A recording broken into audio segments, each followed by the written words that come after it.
The ANC Youth League wants to halt what they call the de-industrialization of mining and other industries. The League was protesting against retrenchments in those sectors. Steel giant ArcelorMittal has announced the closure of its plants in Newcastle and Vereeniging. This move is likely to going to leave over 3,000 workers without jobs. Joining us is Zwelo Masilela, who's the ANC Youth League Treasurer General. A very good evening to you, Zwelo. You must be tired after picketing once again. Tell us more about calling for the de-industrialization of jobs and preservation of jobs in the mining sector. But more importantly, how do you do that in a digital era where technology is advancing? Thank you very much for the opportunity, and greetings to the viewers at home. We call for the reindustrialization of the South African economy because we believe that there was a deliberate effort to deindustrialize South African economy, and the first effort to do that, including considering that we're in the era of digitalization, is to impose export quotas such that you say 70% of the mineral resources of this country must remain in the country for beneficiation and industrialization, because it can't be correct that the resources that are found in this country are exported to Europe and all other countries to produce products which later come back into this country as end products. So we're saying that is the only important way to impose these quotas, because that will ensure that many factories are getting operational in the country and many other people get employment, because currently as it is, you would know that most of factories in South Africa have been closed down because of the deindustrialization that has happened over the past few years. Now it is important that we industrialize the economy so that the youth of this country and the people of South Africa get jobs. And digitalization or not, it's part of the programs we're calling for, which is upskilling and reskilling. We believe that a person who has worked in a mine does not have to lose their job because of digitalization.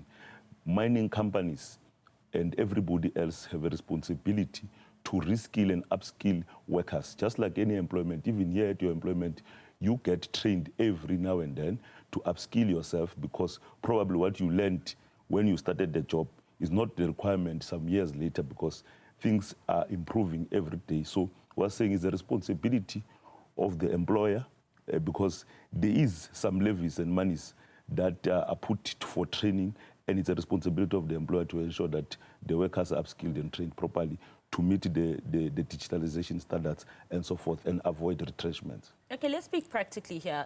If a mining company, for instance, in this case, impacts 3,500 workers when they lay people off, you're saying, look, let's upskill these people and put them in other positions. Where would those miners go?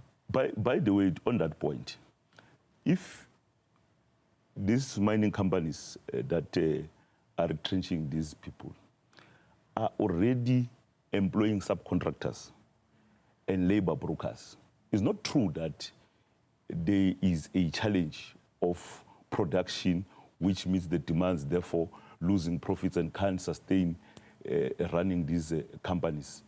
It is deliberate because they don't want to pay permanent workers. They rather have labor brokers, which are paid cheap labor by those labor brokers, and subcontractors who are contracted to these mining companies. If indeed these mining companies don't have money, they must end subcontractors, they must end labor brokers. Then we'll realize that indeed they are losing profits, they're not making money. But for as long they continue to exploit people through labor brokers and these subcontractors that have only contracted to them, that is the challenge, and we'll be always convinced that there is money to continue to sustain these jobs without retrenching anybody. I think it was last year in October, the last quarter, speaking to the Youth League, your president, Colin Melachine, you guys had a protest then to the JSC. You had a list of demands as well, and also saying that the youth of South Africa will revolt if they do not create more jobs for them. I just wanted to know the effectiveness of these pickets and these marches as the ANC Youth League. Is this the only way you can go about trying to get some change? Historically, marches, protests obviously have been effective, but aren't you staying stagnant and not evolving with the times? Because what did that October JSE picket yield? Look, we will continue to do mass action, to conscientize the South African youth of the challenges, because most young people have been vulnerable in the streets, subjected to drugs, subjected to all social ills. Now, what we're doing is mass action and consciously engaging the youth of South Africa to realize that we must all unite as the youth and the people of South Africa to unite and make sure that government, private sector, and everybody else who is part of this South African economy to ensure that we fight this issue of unemployment. And we're saying the marches are effective, and we would have said that we submit a memorandum and we give time frames. We are currently in the engagement with the JSE, and we are at a particular time when we believe that they are not coming to our demands. We will effect more cause of action, because we believe that at some point there should be action from the part of the people who are marching to. We can't march and then it ends there. We will have to put more pressure and make sure that the people who are marching to, particularly the JSE and the mineral councils today, they are able to respond to the issues that we have raised, failure for which we will have to mobilize the entire country and the people of South Africa to rally behind this issue, because it can be a subject of a debate, an indaba, another conference, another summit, another talk shop. And I think we'd agree with that, but just briefly, do you think you'd be able, as the ANC Youth League, to be able to mobilize the people of this country in their numbers? We will. I mean, the last march we went to JSE, we were 25,000.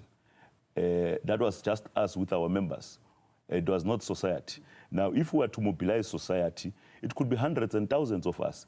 Just to say, the ANC Youth League alone has over 500,000 members across the country.